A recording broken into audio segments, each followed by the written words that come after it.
नमस्कार, स्वागत है आपका एबीपी गंगा में। मैं अवधेश। सुनो यूपी की शुरुआत करते हैं इस वक्त की बड़ी खबर के साथ। लखीमपुर कांड को लेकर बड़ी खबर आ रही है। लखीमपुर कांड में सलीम और शाहरुख को सरकारी गवाह बनाया गया है। एसआईटी ने दोनों को कोर्ट में पेश किया। अंकित दास को स्कॉर्पियो कार से नेपाल की बढ़नी बॉर्डर तक छोड़कर आया था सलीम, और सलीम से लखनऊ में पुलिस ने लंबी पूछताछ की है।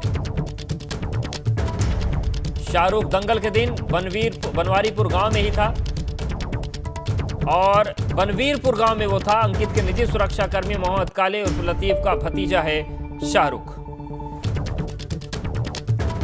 तो ये नया अपडेट इस वक्त आया है लखीमपुर कांड को लेकर, और वही बता रहे हैं आपको हम।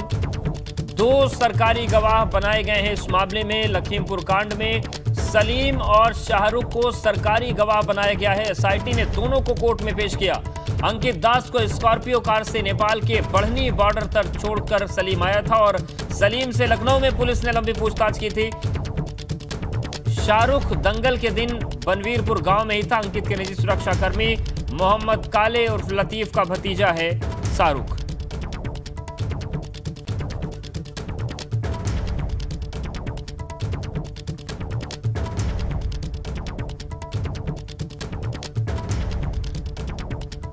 तो लखीमपुर कांड में बड़ी खबर आपको बता दें कि 2 लोगों को सरकारी गवाह बनाया गया है, और ये महत्वपूर्ण चीज हो सकती है इस केस में, क्योंकि शाहरुख और सलीम को सरकारी गवाह बनाया गया है। जो शाहरुख है वो लतीफ का भतीजा है।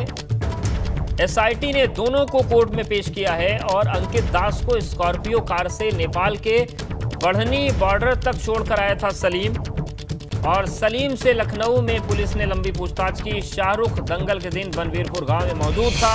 अंकित के निजी सुरक्षा कर्मी मोहम्मद काले उर्फ लतीफ का भतीजा है शाहरुख।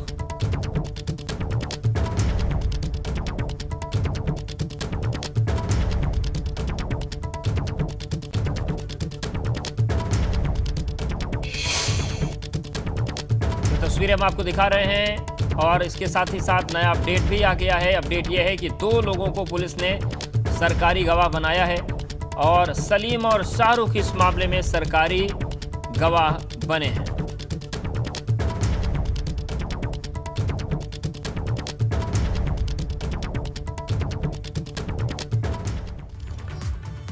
और लखीमपुर में 3 अक्टूबर को हुई हिंसा की घटना के बाद लगातार एक के बाद एक वीडियो सामने आते जा रहे हैं, और आज एक बार फिर से एक ऐसा ही वायरल वीडियो सामने आया है। दावा किया जा रहा है कि इस वीडियो में कार के पास जमीन पर बैठा शख्स हिंसा में मारा गया पत्रकार रमन कश्यप है। हालांकि एबीपी गंगा इस वीडियो की पुष्टि नहीं करता है, लेकिन जो दावे किए जा रहे हैं कि लखीमपुर सदर ने इससे भाजपा विधायक योगेश वर्मा ने सवाल किए हैं कि जब रमन कश्यप पुलिस से घिरा हुआ है तो जीप की चपेट में आने से उसकी मौत कैसे हुई। इस वायरल वीडियो पर क्या कहना है विधायक योगेश वर्मा का, पहले वो सुनिए। लेकिन हम आपको बता दें एक बार फिर से कि एबीपी गंगा इस वायरल वीडियो की पुष्टि नहीं करता है। वीडियो में आपने देखा है कि आपका रमन कश्यप गाड़ी के एक स्विफ्ट डिजायर गाड़ी खड़ी है, उसके पड़ोस में बैठा हुआ है, हाथ जोड़ के भीख मांग रहा है। उसी के पीछे के मौर्या को आतताइयों द्वारा मारा पीटा जा रहा है, और एक उसी के पड़ोस में व्यक्ति लेटा हुआ।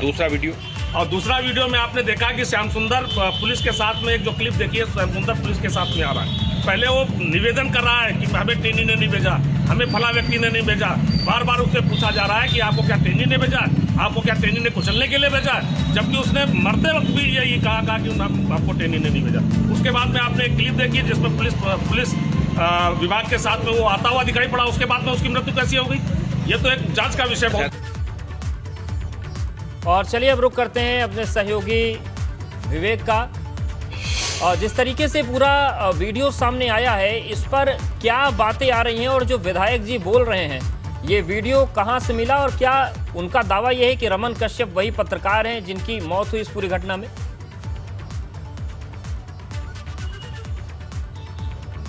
जी बिल्कुल अवधेश, देखिए सोशल मीडिया पे ये वीडियो पहले दिन से वायरल हुए हैं और ये वहाँ के मौके जो तिकोनिया में जहाँ घटना स्थल है वहाँ पर मौके पर जो लोग मौजूद थे उनके द्वारा बनाए गए हैं और उन्हीं लोगों ने वायरल किए। इसमें इस वीडियो से सवाल भी उठ रहा है कि आखिर रमन कश्यप की मौत कैसे हुई। हालांकि एबीपी गंगा ऐसे किसी भी वीडियो की पुष्टि नहीं करता है, लेकिन ये पुलिस की जाँच का विषय है और पुलिस ने इसको कॉग्निजेंस में भी लिया है, संज्ञान में भी लिया है। इसकी जाँच हो रही है कि जिस तरह से वीडियो में पत्रकार रमन कश्यप, एक छोटा सा वीडियो है जिसमें वो भीड़ में सड़क के किनारे खड़े हुए दिख रहे हैं। इसके बाद एक वीडियो आया है जिसमें वो झाड़ियों में पड़े हैं और तड़प रहे हैं। उसके भाई से जब मेरी बात हुई थी तो उसने बताया था कि वो टक्कर लगने के बाद जब नीचे गिरा है वो उस वक्त का वीडियो है, लेकिन जो वहाँ के लोग हैं उनका कहना कुछ और है और परिवार वालों से बात करने की कोशिश की जा रही है, क्योंकि उस वक्त माहौल ऐसा था कि परिवार इतने गम में था, इतना परेशान था अपने बेटे की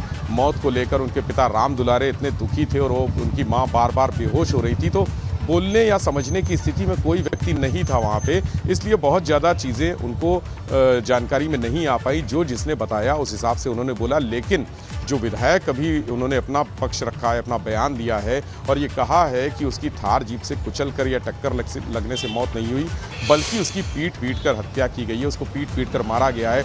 उन्होंने ये भी कहा विधायक ने कि वो पुलिस कस्टडी में था, पुलिस की सुपुर्दगी में था और आसपास भी पुलिसकर्मी वीडियो में दिख रहे हैं। तो ये बड़ा सवाल है कि रमन कश्यप की मौत कैसे हुई, चूँकि अब इस मामले में एसआईटी जांच कर रही है और एक न्यायिक जांच आयोग का भी गठन हुआ है, तो दूध का दूध पानी का पानी हो जाएगा। लेकिन अभी जो ऐसा लग रहा है कि उसकी जो पत्रकार की मौत है, रमन कश्यप की मौत है, उसको लेकर उनके परिवार वालों को जो सही तथ्य हैं, जो सही बातें हैं वो सामने रखना चाहिए, सामने आने भी चाहिए। हालांकि वीडियो में फिर से दर्शकों को बता दें कि वीडियो वायरल हो रहा है, लेकिन एबीपी गंगा ऐसे किसी भी वीडियो की पुष्टि नहीं करता है। लेकिन विवेक हमारे साथ बने रहे। एक और बड़ी खबर यह है कि 2 लोगों को सरकारी गवाह बनाया गया है। तो देखिए तस्वीरें हम आपको दिखा रहे हैं और ये जो कथित वीडियो वायरल हो रहा है इसमें ये दावा किया जा रहा है, जो विधायक ने भी सवाल उठाया,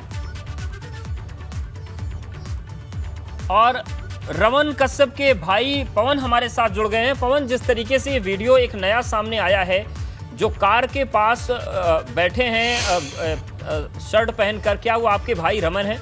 आप पहचान पा रहे हैं उनको? जी भैया, वो मेरे भाई नहीं है। मेरे भाई की डेथ पहले हो चुकी है, कार जलने से पहले। जब वो थार रुकती है, वो एक वीडियो आपने देखा होगा कि जिसमें थार रुकती है और थार से उतर के कोई आदमी भाग रहा है। जी जी।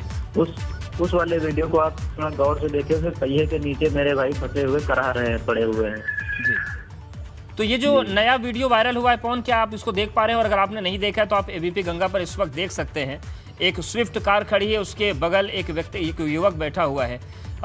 विधायक कह रहे हैं कि ये रमन कश्यप हैं और इसलिए चीज़ें सवाल उठाने वाली आती है। नहीं भैया, कौन से विधायक कह रहे हैं, जरा आप नाम भी बता दीजिए। और ये सरासर फेक है, क्योंकि मेरे भैया उससे पहले ही हादसे का शिकार हो चुके हैं। तो थार तो बाद में जलेंगे। और दूसरी बात, आप ये खुद सोचिए कि अगर पुलिस की अभिरक्षा में मेरे भाई बैठे होते तो उनकी डेथ फिर कैसे हो गई। बिल्कुल। भाजपा विधायक योगेश वर्मा ने पवन ये दावा किया है और इसीलिए हम भी लगातार ये कह रहे हैं कि एबीपी गंगा ऐसे किसी भी वीडियो की पुष्टि नहीं करता। चूंकि ये रमन कश्यप से जुड़ा हुआ वीडियो बताया जा रहा है, इसलिए हमने आपको फोन लाइन पर लिया। और इसीलिए यानी कि आप कुल मिलाकर ये कहना चाहते हैं कि जो दावा किया जा रहा है कि ये रमन कश्यप हैं, उसे आप पूरी तरीके से खारिज कर रहे हैं। जी भैया, पूरा 101% भैया गलत है वीडियो। और दरअसल गाड़ियां जलने से पहले ही मेरे भाई का हो चुका है, ठीक है। और पहिए के नीचे वो साफ फंसे हुए नजर आ रहे हैं। और ये व्यक्ति जो पुलिस के पास में बैठा है, ठीक है, और मेरे भाई के आप कपड़े देखिए, वो फटे हुए हैं और भीगे हुए हैं पानी में। ये व्यक्ति तो आराम से बैठा हुआ है, इसके ना फटे हैं कपड़े और ना ही भीगे हुए हैं। तो ये 101% गलत है भैया। यानी कि भाजपा विधायक क्या भ्रम फैलाने की कोशिश कर रहे हैं? जी बिल्कुल भ्रम फैलाने की कोशिश कर रहे हैं। बिल्कुल पवन, हमारे साथ बने रहे। हमारे सहयोगी विवेक भी लगातार बने हैं, जो पहले दिन से घटना को कवर कर रहे हैं लखीमपुर में। विवेक, क्या कुछ आप सवाल करना चाहते हैं पवन से?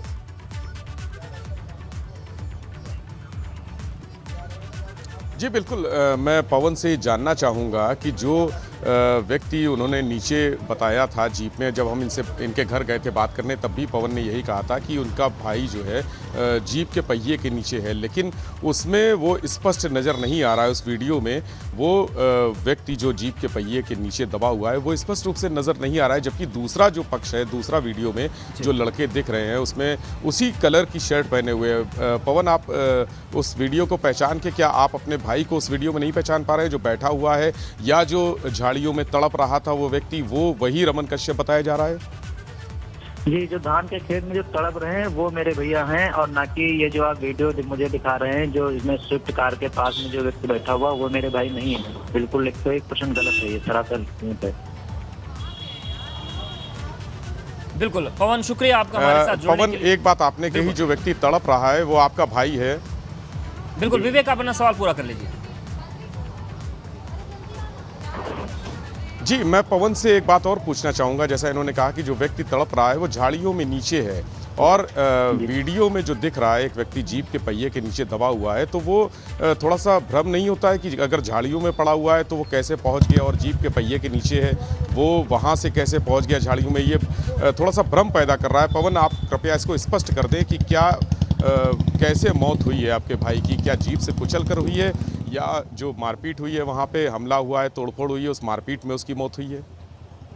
जी बिल्कुल, मैं आपका भ्रम दूर कर दूंगा। दरअसल जब ये गाड़ी रुकी है तब ये मेरे भैया गाड़ी में फंस के, गाड़ी के साथ में फंसे हैं, तो गए हैं गाड़ी के साथ में। जब ये गाड़ी रुकी है और गाड़ी से जब थार से आदमी भागता है तब मेरे भैया भी डर के मारे कहीं ना कहीं भागते हैं, और पड़ोस में जो एक नाला है उसमें भाग के वो धान के खेत में जा गिरते हैं। और जो एक वीडियो और आया उसमें मेरे भैया की हल्की सी झलक आई है भागते हुए, नाला को पार करते हुए भैया की हल्की सी झलक भी आई है, इसीलिए भैया के सारे कपड़े भीगे हुए हैं। और भैया ने जो है चेक शर्ट पहनी हुई थी, जबकि इस लड़के ने जो है प्लेन शर्ट पहनी हुई है। और दूसरी बात मेरी यह है कि अगर ये लड़का पुलिस अभिरक्षा में है जिसको आप दिखा रहे हो, या आप दिखाने की, या मतलब विधायक जी कोशिश कर रहे हैं कि ये रमन थे, तो फिर इसकी मौत कैसे हो जाती है, जबकि मेरे भाई की डेथ पहले से हो चुकी है। बहुत शुक्रिया।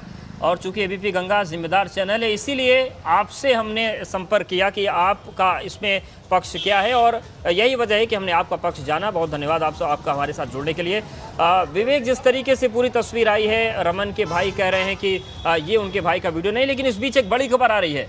केंद्रीय मंत्री के बेटे आशीष मिश्रा को रात में ही जेल में दाखिल कर दिया गया है। आशीष मिश्रा को 3 दिन की रिमांड पर लाया गया था जेल से बाहर, और पुलिस लाइन में की जा रही है पूछताछ। रिमांड अवधि खत्म होने से पहले ही आशीष मिश्रा को जेल में दाखिल कर दिया गया है, और आशीष मिश्रा की रिमांड कल सुबह 10 बजे खत्म होनी थी, लेकिन उसे जेल अभी ही पहुंचा दिया गया है। तो क्या ये माना जाए कि जो भी पूछताछ होनी थी वो पूरी हो गई है, जिन भी सवालों के जवाब जानने थे वो पूरे हो गए हैं?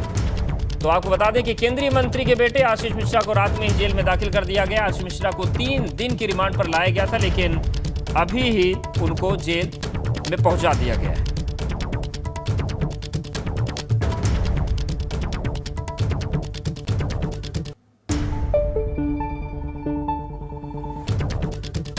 तो इस वक्त की बड़ी खबर आपको बता दें कि रिमांड अवधि खत्म होने से पहले ही आशीष मिश्रा को जेल भेज दिया गया है, जेल में शिफ्ट कर दिया गया है। तो केंद्रीय मंत्री के बेटे आशीष मिश्रा को रात में ही जेल में शिफ्ट कर दिया गया। आशीष मिश्रा को 3 दिन की रिमांड पर लाया गया था जेल से बाहर, और पुलिस लाइन में पूछताछ की जा रही थी। रिमांड अवधि खत्म होने से पहले ही आशीष मिश्रा को जेल में दाखिल कर दिया गया है। आशीष मिश्रा की रिमांड कल सुबह 10 बजे खत्म होनी थी, लेकिन पहले ही जेल भेजा गया है। तो कल सुबह 10 बजे आशीष मिश्रा की रिमांड खत्म हो रही थी, लेकिन आज ही जेल भेज दिया गया है।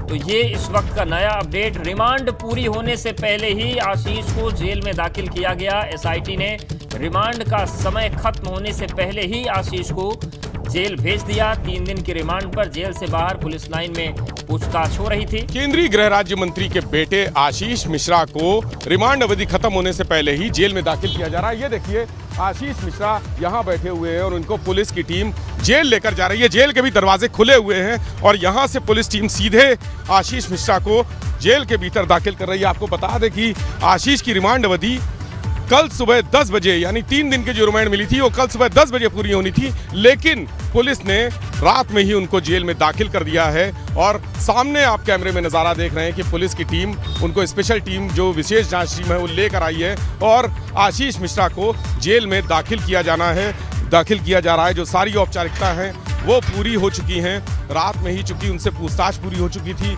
और घटना स्थल पर ले जाके जो वेरिफिकेशन करना था, सत्यापन करना था, लोगों से आमना सामना कराना था, वो भी हो चुका है। इसलिए पुलिस सूत्रों का कहना है कि उनका काम खत्म हो चुका था यहाँ पे, इसीलिए रिमांड अवधि पूरी होने से पहले उन्हें जेल में दाखिल कर दिया गया है। कैमरा सहयोगी प्रमोद बाजपेयी के साथ विवेक त्रिपाठी, एबीपी गंगा, लखीमपुर। 2022 विधानसभा चुनाव के लिए आरएलडी और सपा में गठबंधन होगा या नहीं, इसको लेकर अब तमाम तरह की अटकलें लगाई जाने लगी हैं।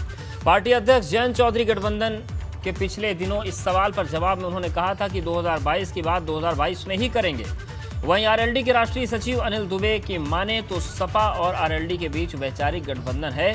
साथ ही जयंत चौधरी और अखिलेश यादव में अच्छी अंडरस्टैंडिंग भी है और जहां तक बात 2022 के लिए गठबंधन की है तो उस पर सैद्धांतिक सहमति है, लेकिन सीटों को लेकर अभी बातचीत होनी है।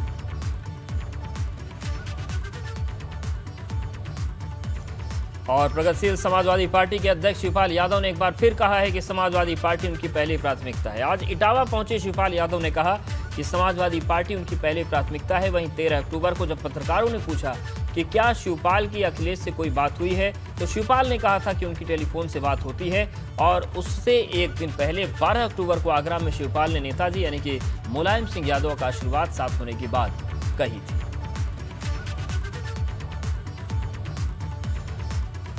गोरखपुर के मनीष गुप्ता हत्याकांड के मामले में आज मृत व्यापारी मनीष गुप्ता की पत्नी मीनाक्षी गुप्ता ने एक बार फिर मांग की कि उनके पति की हत्या के केस को गोरखपुर से कानपुर ट्रांसफर किया जाए।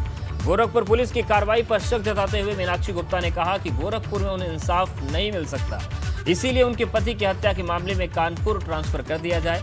एबीपी गंगा से बातचीत के दौरान मीनाक्षी गुप्ता ने कहा कि सरकार की तरफ से मामले की सीबीआई जांच का आश्वासन दिया गया था, लेकिन 2 हफ्ते के बाद भी मामले की सीबीआई जांच नहीं शुरू हो पाई। गोरखपुर के होटल में हुए मनीष गुप्ता हत्याकांड में 6 पुलिस वाले आरोपी हैं। मीनाक्षी जी, आपने ये कहा है कि सबूतों से खिलवाड़ किया जा सकता है, एसआईटी जांच कर रही है, पूछताछ कर रही है, क्या एसआईटी की जांच से आप संतुष्ट नहीं हैं? एसआईटी अपनी जांच कर रही है, ठीक है, बट सब कुछ तो अभी गोरखपुर में है और वहाँ पे पूरी तरह से खिलवाड़ हो रहा है। देखिए, पीएम रिपोर्ट आई है, मैंने आपको पिक भी शेयर करी है जिसको हम लोग अक्सर देखते रहते हैं, तो एक चीज़ और नज़र आ गई कि उनके गले में एक वी मार्क है। वो वी मार्क का कहीं पे भी पोस्टमार्टम रिपोर्ट में जिक्र नहीं है, जबकि पोस्टमार्टम में जिक्र होता है। अगर मुख्यमंत्री से आपने कई सारी मांगे रखी थी, केस ट्रांसफ़र की मांग थी, सीबीआई जांच की मांग थी, उस पर कुछ अपडेट आप लोगों को मिला कि क्या हो रहा है उस पर? सारे अपडेट में जैसे सीबीआई जांच का अपडेट है वो अभी नहीं मिला, 2 हफ्ते हो रहे हैं। सीबीआई कब टेक ओवर लेगी ये समझ में नहीं आ रहा। ये गंभीर केस है, ऐसा